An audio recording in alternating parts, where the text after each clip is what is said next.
I do not perceive my own best interests. I do not perceive my own best interests. That is lesson 24 from a workbook of A Course in Miracles. We are reading from Kenneth Wapnick's notes, The Journey Through the Workbook of A Course in Miracles. All of the information on how to order these supplemental books is underneath the video description of this video and all of the playlists under ACIM, A Course in Miracles, here on this YouTube channel. And we are diving in. I know a lot of students are restarting the course workbook, the 365 lessons of the workbook for the new year. Happy New Year, everyone. And if you know my journey, it's been a long one, but these are videos that I wish I would have seen, or at least more of them. I didn't come across a lot of them when I was studying the course early on. There are, of course, a lot of wonderful people who read the lessons out loud and share them. But I find that these notes, particularly the notes from Kenneth Wapnick, bring a new flavor, a new level of understanding, because as you know, as a student of a course, these can be really hard to grasp or really frustrating. You might want to throw the book out the window, but just for reassurance, remember, this is a psychological mind training. A Course in Miracles, the whole message of the course is to live from a thought system of love, from the ego thought system of fear to the Holy Spirit's thought system of love. It is 180 degrees. It is training us to think 180 degrees from how we are trained and programmed to live here in this physical world, in this illusion, as a course called it. And so nothing matters on a level of form. Let's be normal, as Ken Wapnick says, but in the internal game, how we think, we don't have to change anything out here. We don't have to change our behavior. We can still do whatever we want out here. You know what I mean when I say that. Never feel guilty for what you do. Never feel guilty for wanting to, go after your sports or start your business or, get money or material things or go on traveling. Like it's never, or eating meat, right? It's never about our behavior out here. It's about how we think and the thought system, the teacher that we choose within. And so early in the workbook, it can be really frustrating because it is diametrically opposed to everything we've been taught. It flips it upside down on its head, and it can be hard. So I'm right here with you, but we are on lesson 24. I do not perceive my own best interests. I was cracking up as I opened this lesson because isn't that true? I do not perceive my own best interests. I think I do, but I don't. So let's read this together. This lesson introduces the theme of humility. I was just going to say it's humbling. Studying the course is very humbling. We think we're right. We think the way we believe, what we know is right. But as a course says, we think we're right, we're separate, this world is real, and God is wrong. That's what we are saying ultimately. And it takes a level of humility, admitting, I might not understand exactly what the course is saying or trying to teach me. It's actually making me very disturbed and very angry and frustrated. However, I'm willing to stick with it. I'm willing to see another way because my way isn't working. It's like an addiction. When we continue to live a way and we can never find inner peace, we get all the money, we get all of the things that we think will make us happy. We study, we do the ceremonies, the mushrooms, the DMT, whatever it is, but we continue to live in this world that disappoints us. We continue to be heartbroken. We continue to experience horrors in this world, vicariously through others or in our own lives. And we come to a place, at least I did, and I think if you're reading a course, you realize something's not right here. There's like something else going on. And the story we've been told traditionally about, God creating this is amazing, beautiful place. And, is it? Is it really? And that was really hard for me to question, especially growing up traditionally in a Christian denomination. That's so blasphemous to even question. But what's even more blasphemous and wild is to continue believing this ass backwards thought system of war, of an angry God who we are sinful maggots that we need to prove. Like that sounds like people in power from long ago. And I was just thinking about, in totally sidetracked, but in a therapeutic sense of being a therapist myself and studying, avenues of neuroscience, there's so many resources and access to knowledge these days. I don't have to go and get a degree in neuroscience, although neuroscience was a part of my clinical psychology degree. But the layperson has access to this information and can understand it. You don't have to spend six figures on a degree anymore. Just like how people, followers, believers, Christians, did not have access to the Bible until it was translated from Latin. Wasn't that in the last 100 years? I think. Like only chosen people could have access to the Bible or the holy books. I might be totally botching that fact, but you know what I mean? Like, it wasn't always available to anybody. We couldn't just have Bibles in our house because it was like only the priests or the pastors or whoever, like the people in charge, could have them, and then they teach you. And we just had to take what they taught us. But now we have the power in our own hands, and we can read it, and we can understand it and interpret it in a way that makes sense to us. And when we're really on that journey, we start to question, and we start to say, who actually believes this? Who actually wrote this? Whose favor did this play for? It's all about power, keeping people in fear, keeping people controlled. Not to get conspiracy theory, but it's all in there. Anyways, I don't know why I got on that tangent. Oh, just access to things that we can now question. And I certainly am a person that does. All right, let's get back to it. This lesson introduces the theme of humility. We are so sure that we know what is best for us, let alone what is best for others.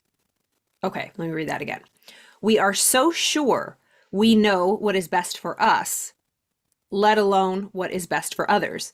In one sense, as this lesson makes it clear, it is understandable we would think that way. In one way or another, we have been taught that if we do not take care of ourselves, who will? We learn we cannot trust the world. It is not set up to meet our needs instantaneously, physically or emotionally. We cannot completely trust our parents either, for even the best of them, as judged by the world, are never there for us all the time. A part of us thus learns we must take care of ourselves. We cannot fully trust anyone. The context of this lesson, therefore, is the correction of the conviction that we know our best interests. So this goes into the lesson 24. In no situation that arises do you realize the outcome that would make you happy. Therefore, you have no guide to appropriate action and no way of judging the result. What you do is determined by your perception of the situation, and that perception is wrong. It is inevitable then that you will not serve your own best interest. Yet they are your only goal in any situation which is correctly perceived. Otherwise, you will not recognize what they are. Back to Ken's notes. No ego is going to read these lines without being highly insulted. I love that. When you do read the course, you feel attacked. It's our ego, by the way. Our ego feels attacked. Our ego feels insulted. In the earlier lessons, when it says this doesn't mean anything, this pen doesn't mean anything, we say, yes, it does. It means a lot. How dare you? I see my baby over there, my mom, my loved one, they don't mean anything. A course is saying no. That is just a symbol of what you think that beautiful spirit of the oneness of your loved one is. But that's not who they are. Like, I'm not my body. I don't fully believe that, obviously, because I'm still here. But when I look in the mirror, I do. I am very much identified with my body and my name and my ethnicity, right? I mean, I'm not really, but I'm definitely identified with my body. I hear what the course is saying, and I try my best to say, I know I'm not my body, but I don't really know. I'm trying my best every day to detach, but it's hard because we are human, and, let's be normal. That's what I love about Jesus's voice in the course, always saying, look, I understand that this is not easy. This is wild. This is blasphemous to your ego. This is wild for everything that you've ever known. But if you're just willing to even be open, just a little bit of willingness to see all of this differently, I think that we'll see, oh my gosh, that makes a lot more sense than the stories I've been told. At least that's been the truth for me. Okay. So basically, this lesson 24 is going on to say, listen, you determine everything by your perception, and all of your perceptions are wrong. So anything that you think is wrong, you do not know what's best for you. You think you do, but you really don't. And he's saying no ego is going to read these lines without being highly insulted. Jesus is saying we have no guide because we have chosen ourselves as the guide. Because we have chosen ourselves as the guide. Reminiscent of the lines from the text I frequently quote, "Resign now as your own teacher, for you were badly taught." That is a quote from chapter 12, verse 8. Chapter 12, section 5, paragraph 8, line 3. And also from chapter 28 in the text, section 1. So let me read that quote again. "Resign now as your own teacher, for you were badly taught." This then is a subtle plug for choosing him as our guide. The reasoning behind this teaching is obvious once we think of it. To know what is in our own best interests presupposes that we truly know our needs, problems, and desires. Only then, it goes without saying, could we know how to meet our needs, solve our problems, and fulfill our desires. And yet, as we have already seen and have been clearly taught in the text, the world and body were literally made to keep the real problem of separation in our minds hidden from us. So let me read that again. It says, okay, so resign now. They're saying, give it up. Your way isn't working. It might work sometimes, but you always fall flat on your face and get really hurt. And you might get up again, but you're going to die one day. So you're not going to win this game. You're not going to win this game. It's not going to end well for you or anybody you love. And it says, resign as your own teacher now, for you were taught badly. The reasoning behind this teaching is obvious once we think about it. To know what is in our best interest presupposes that we truly know our needs, our problems, and desires. Only then, it goes without saying, could we know how to meet our needs, solve our problems, and fulfill our desires. And yet, as we have already seen and have been clearly taught in the text, the world and body were literally made to keep the real problem of separation in our minds hidden from us. So the problem of separation is not out here. It starts in our mind. We think we're separate from God. That's where the problem number one starts. Then everything else mirrors that. Separate bodies, separate items, separate things, this world of duality. The split happened in the mind. First, it was one thought, a tiny mad idea that we could be separate from God. And then everything we're experiencing in this physical universe is a result of that thought, that mistaken thought, that error that never really happened. It's already over, according to A Course. We are at home, safe. The dream is over, the nightmare, whatever. This is all over. We're all just waiting to wake up. We're just waiting to wake up. And that is what A Course is trying to teach us. Understanding that none of this is real. This is a bad trip, a really bad dream. The most in-depth, Inception-like dream that seems so real. And even when we question it, we get really offended. How dare you call this a dream? I really have loved ones, and this really happened to me.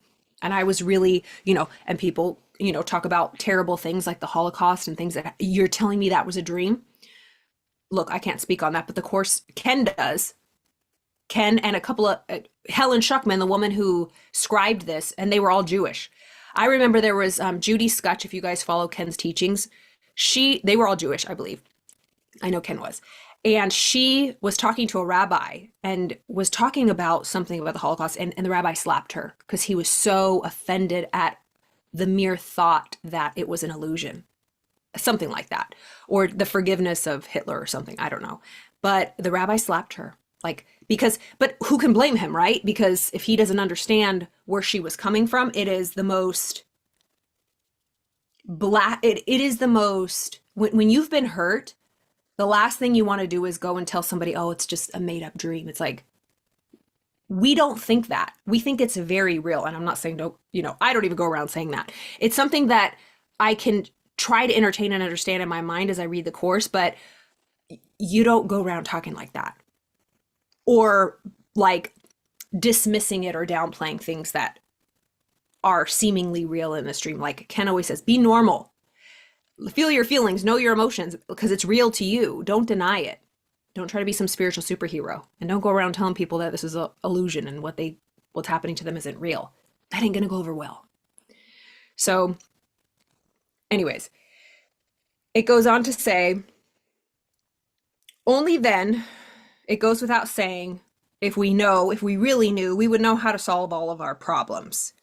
And the only real problem is the problem of separation, and it's in our minds, and the whole world, every object in it, and our bodies are the barriers. They want to hold this whole illusion together.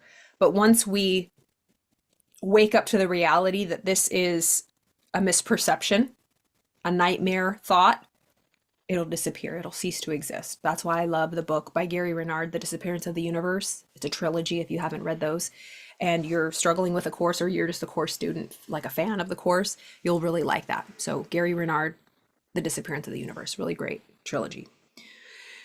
Okay. The reason behind, okay, let's go back. Therefore, our experience of our needs and problems is but a smokescreen, the purpose of which it is to root our attention to our bodies. Yes. It's like it's trying to distract us from waking up. Deeper into the dream. It's like an abusive partner trying to make us think that this is real and the whole idea of oneness and wholeness and happiness is just a lie. That this is the real truth. This world of carnage and loss and death and decay and murder and wars. Really? It's like you start to wake up. So our experience of our needs and problems is but a smokescreen, the purpose of which is to root our attention into our bodies, physical and psychological, thus distracting us from the mind, wherein is found both the problem and the answer. So the answer is in our mind. By the way, that's why it's so hard to be mindful, to practice mindfulness, to meditate, to be quiet. Our ego does not want us to get quiet. It wants to keep us distracted and away from the truth that we will all come to. It's like the Buddha, the enlightenment. Genuinely. It's a distraction because the answer is in our mind. And once you get quiet, you realize like, oh shit, there's something else going on. But all of our problems and everything in this world, our bodies, physical and psychological, it keeps us distracted from getting to accessing that part of our mind that knows the truth, wherein is found both the problem and the answer. Moreover, an inevitable result of our initial arrogance compounds in it still further by asking Jesus or the Holy Spirit to help us with a problem that we have determined needs to be solved. Thus, we expect Jesus and the Holy Spirit to share our insane need to protect our separation from ever being undone. We shall return to this important theme below. Okay, another excerpt from the lesson 24.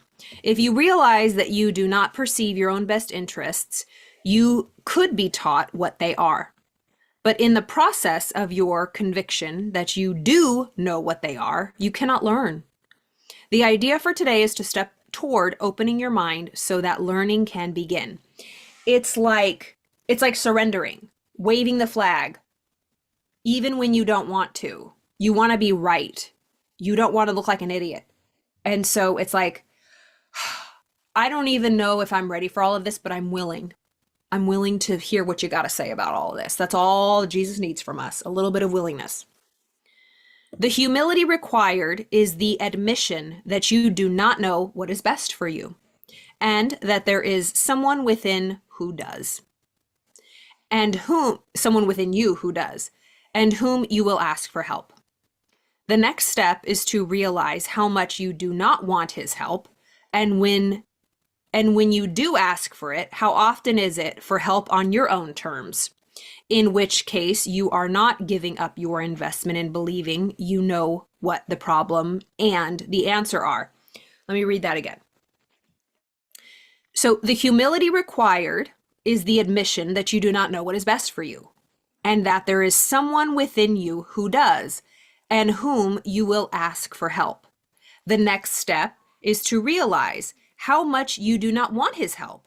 And when you do ask for it, how often it is for help on your own terms, in which case you are not giving up your investment in believing you know what the problem and the answer are. Moreover, why are you going to learn something when you already believe you have the answer? How can he help you then, if you already believe you know the answer to your question, the solution to your problem, and the solution to your problem? That is like, I remember I had someone, like a teacher once tell me, he was teaching me something and I kept saying, I know. And he stopped me and he said, Carla, if you say, I know, one more time. And I was like, he goes, you don't know. I'm trying to teach you. And if you keep saying you know, I can't teach you anything. You have got to get off of your prideful horse and say, I don't know.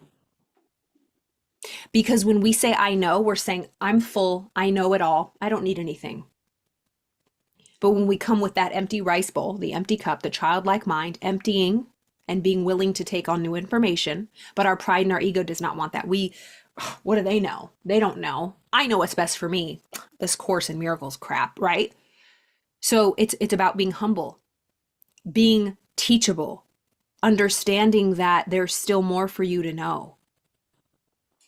So it goes on to say, why are you going to learn something when you already believe you have the answer? How can anybody help you then if you already believe you know the answer to your question, the solution to your problem?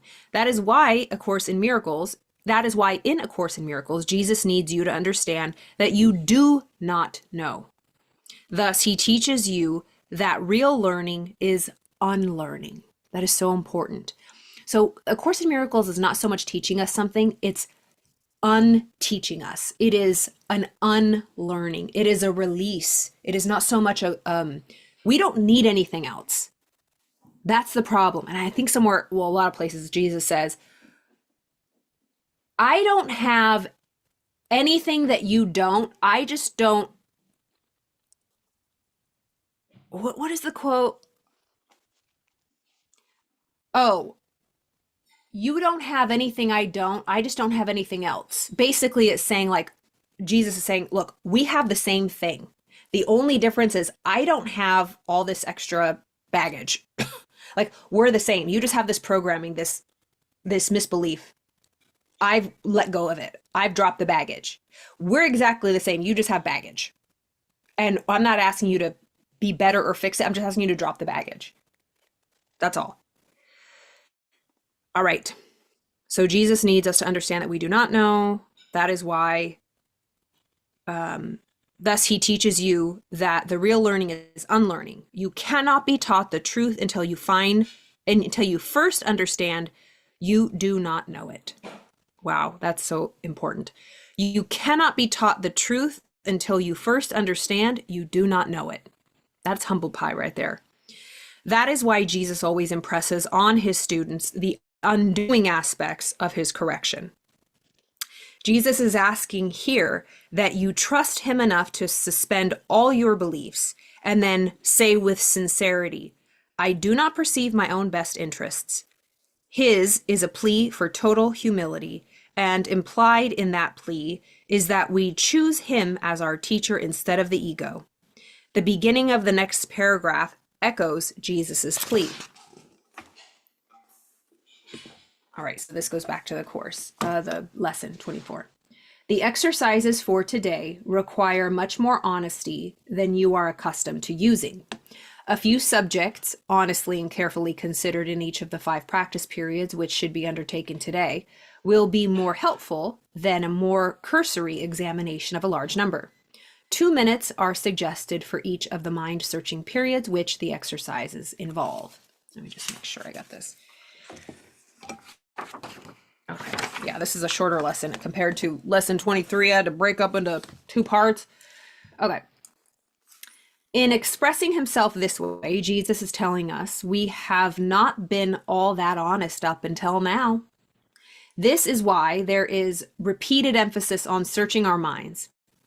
Part of the problem inherent in our mind searching is that we think we are searching our brains. At this point, we really do not understand the distinction in A Course in Miracles between the brain and the mind. I use this all the time, especially in therapy. Like I mentioned neuroscience earlier in this video.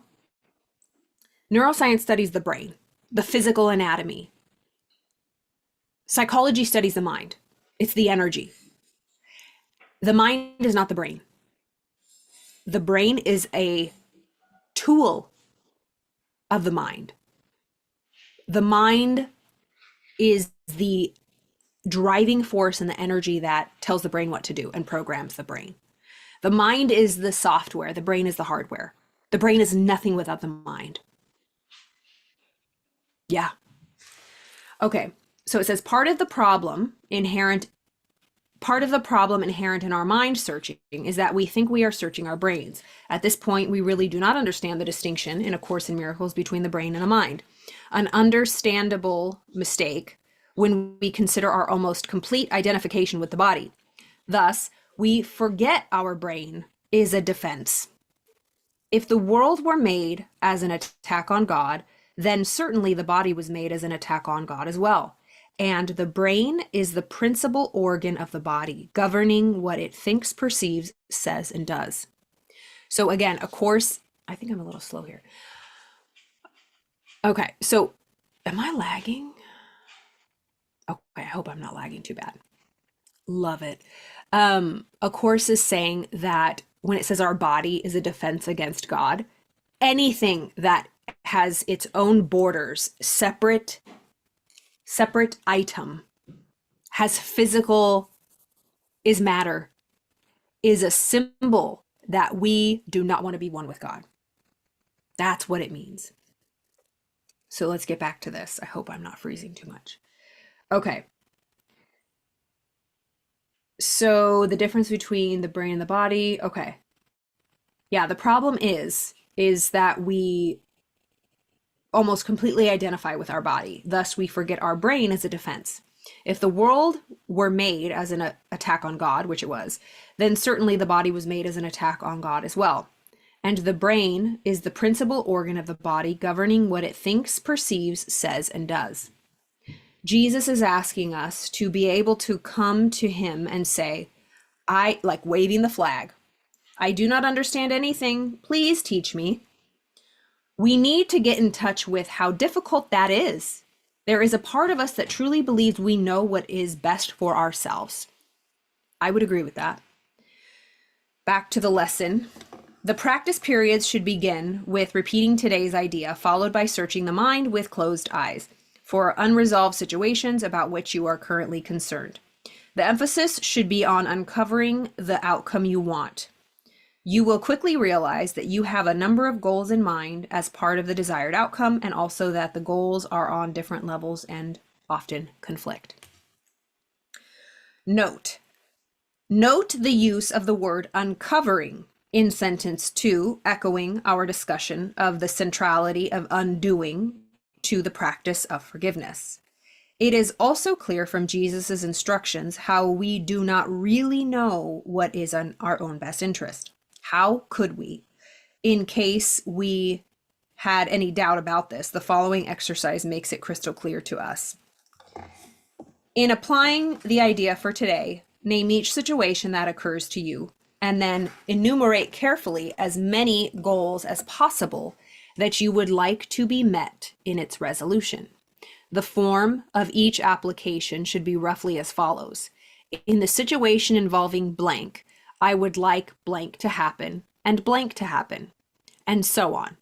Try to cover as many different kinds of outcomes as may honestly occur to you, even if some of them do not appear to be directly related to the situation or even to be inherent in it at all. This sets the stage for the next paragraph, which contains the lesson's central point. If these exercises are done properly, you will quickly recognize that you are making a large number of demands of the situation which have nothing to do with it. You will also recognize that many of our goals are contradictory, that you have no unified outcome in mind, and that you must experience disappointment in connection with some of your goals, however the situation turns out. The message of this lesson, therefore, is that if we are truly honest, we would recognize the contradictory nature of much of our desires and goals. This is inevitable when you consider the impossibility of having non-conflicted goals when we do not recognize our own best interest. To our egos, this interest is self-preservation. But since this conflicted self is filled with guilt and fear, how could satisfaction of our goals be anything but conflicted and fraught with the same guilt and fear that led to them? That is why no one is ever satisfied when they achieve their goals. The lesson's final paragraph emphasizes one more time the essential point to be learned if we are successfully to complete A Course in Miracles curriculum. After covering the list of as many hoped-for goals as possible for each unresolved situation that crosses your mind, say to yourself, I do not perceive my own best interests in this situation, and go on to the next one. Jesus wants us to generalize this lesson to all situations in our lives.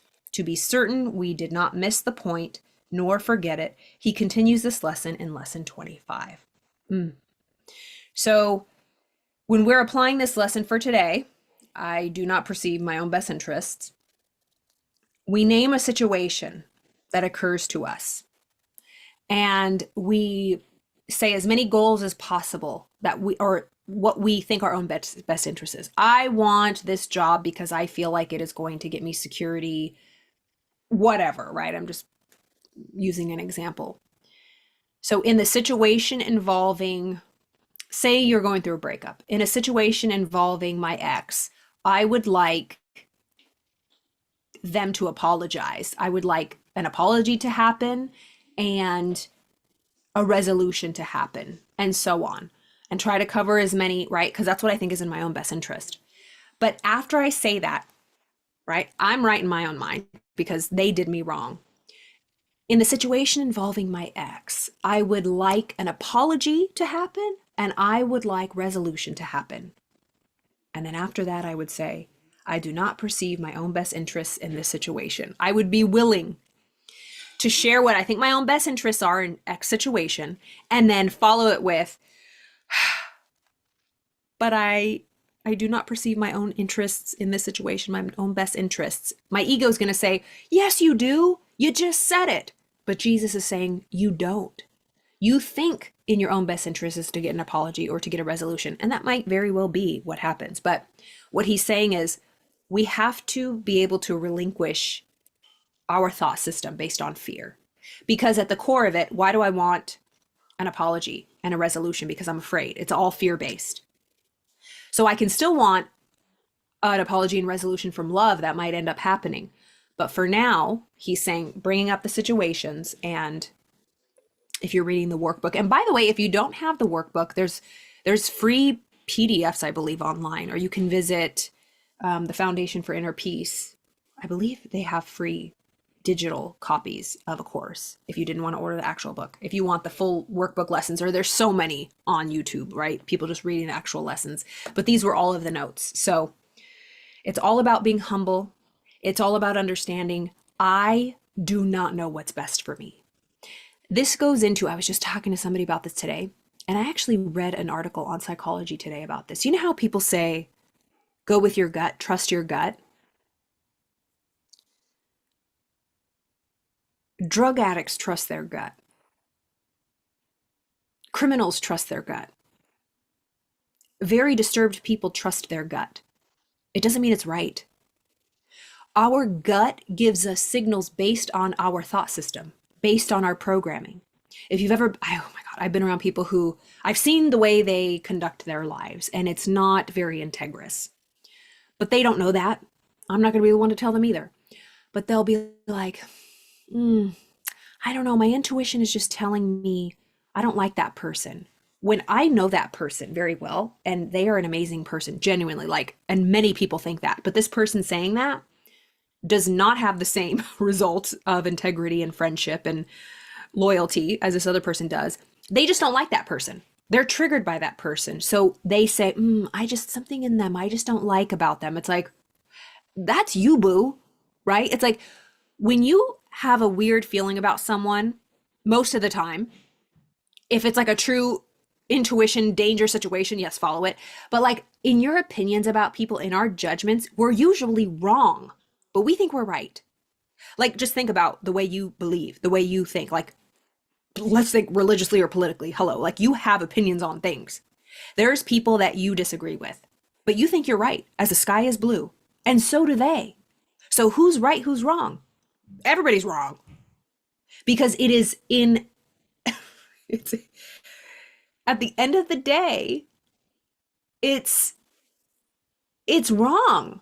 It's well, actually, it's not right and it's not wrong. It's just your perspective. It's your perception, and all of our perceptions are wrong. So everything we think is wrong. Our gut, our intuition, everything. So when you see somebody who's like really dysregulated and living, their results are just not good, and they're like, I'm just listening to my intuition. It's like, look at your results. Your intuition, your gauge is off, honey. But they don't know that, and no one can tell them different. So you just like have boundaries, be like, thank you, goodbye. Oh God, I've seen that so many times, or clients that I've worked with. I just don't agree with that. I just don't think that's right. I don't like that. It's like that, the way we think, the way we feel has everything to do with us. As hard as we don't want to look at that, I don't even want to look at that. Right? It's like the way I see, and I have to work every day, because when I see things that I don't agree with, or people that I don't agree with, or people that like totally, spam comment or hate, it's like, I'm human. And it's like, ooh. Oh, like, hello, this Course in Miracles. Like, this is wild, wild stuff. And this is only people that know about A Course in Miracles. You guys are listening to this, but like, people that just stumble upon and they have no idea what I'm talking about. I do not blame them. This is like radical and wild and makes me sound like a right cuckoo. I don't blame them, because it does sound cuckoo. But when you're really setting it, you realize, wow, there's something here. The outside world and how we've been taught is actually the nuttiest, insane thought system. To think that an all-loving, benevolent, omnipotent, all-powerful, higher power God who has unconditional love for his creations lets things happen, horrible things happen, let people suffer. Oh, I was in the text reading the other day about how it says in the text, like, God does not punish. God does not test us. God does not teach us lessons, because God doesn't even see the need for lessons. We're perfect, one perfect whole. We're the only ones that need to get the memo. We truly believe that we are evil, terrible sinners who are going to die and rot and decay. And it's just a matter of time. And if we're good, we're going to win our seat in heaven. Like, think of, if you have children, would you ever do that to something you love? See that? I think of dogs all the time. It's like, when your dog is ornery, like your dog ruins everything. Like, I remember I had a puppy. I loved her so much. She chewed up hundreds of dollars. I would still let her come in my bed when I thought I'd punish her. I couldn't punish her. I loved her too much. It was a dog. And if I could love that much, how much do we think God, this all-loving, omnipotent, all-loving, it's just like the math isn't mathing. It just isn't. And to each their own. Again, this is just my belief, but it's one that resonates with me. And A Course in Miracles does not say that it's the only way to waking up. It's one way. And if it's for you, you'll know it. It definitely is for me. And I do know it. It has been my source of emotional, spiritual sobriety since 2010. And I know it because I remember when I first I thought, what the actual hell is this? But something kept me going, and now it is just such a part of my everyday. It's a thought system that I work every day. I am not perfect. Oh, Lord in heaven. I can, what's it called when you relapse in your mind? And it helps me too. It helps me with the lens of I'm human. And Ken Wapnick, who was the best teacher of A Course in Miracles, helps me remember be normal. Don't forget to be normal. Don't be act like you're some spiritual superhero that understands everything and is so forgiving. It's like just this morning, oh my God, I was talking to a friend. Like, I always say that either I'm in the penthouse or the basement, right? Or emotionally, I can be in the penthouse, like really forgiving and loving and have a high window of tolerance, or I'm down in the dumpsters and having real nasty thoughts and being all judgmental. And then sometimes I'm right in between, but was I thrown into the basement just through my thoughts about said situations, people, all this kind of stuff. And it does not feel good. Even if I'm right, according to what's going on in the world, I feel horrible. It makes me sick. It's like anger, grievances, resentments, even if you're right, is not good for us. So it's not that we're like condoning or forgiving, right? What people do because we're the higher spiritual person. According to A Course in Miracles, forgiveness is realizing it didn't even happen. This is a dream. And I used an example of in the previous lesson 23 that think of this as the worst, most serious dream that was the hardest to shake. When you've had actual dreams at night and your partner cheats on you or your best friend betrays you and you wake up and it feels so real and you're like, I can't believe you did that to me. And they're like, what are you talking about? I had a dream that you betrayed me. And they're like, okay, it was just a dream. Relax. It never really happened. That is what A Course is saying. We are going to wake up from this whole thing and be like, oh my God, that never happened. Oh my God, that never happened. Holy shit, that never happened. But we are still so in it right now. To even question it makes people foam at the mouth. How dare you say that this is not real? How dare you say that God did not create this universe? And I would say, if you really start to think, how dare you say he did? Do you see what's going on? You really think, if that's the kind of God you think, you go boo-boo. But you cannot spiritualize the fuckery of this world. You got to come to a point. You got to admit, we try to spiritualize and foo-foo this universe when really it is a big, fat fuckery of a hallucination, in my opinion, and an opinion of A Course in Miracles. Isn't that wild? But we're not ready for that. I'm certainly not. You know what I mean? Anyways, I hope you enjoyed this. This was lesson 24. I do not perceive my own best interests. Happy New Year, y'all. If you are on lesson 24, some of you guys are only on lesson 4 because you're going, it's only the 4th of January. So whenever you find this, it doesn't matter. We don't got to start in the new year, but I know a lot of people do. I've gotten some messages on my older videos. So again, I have a playlist of all of the lessons up to lesson 24, and I will do all of the 365 lessons. Just have patience with me. Thank you so much. All right. Have a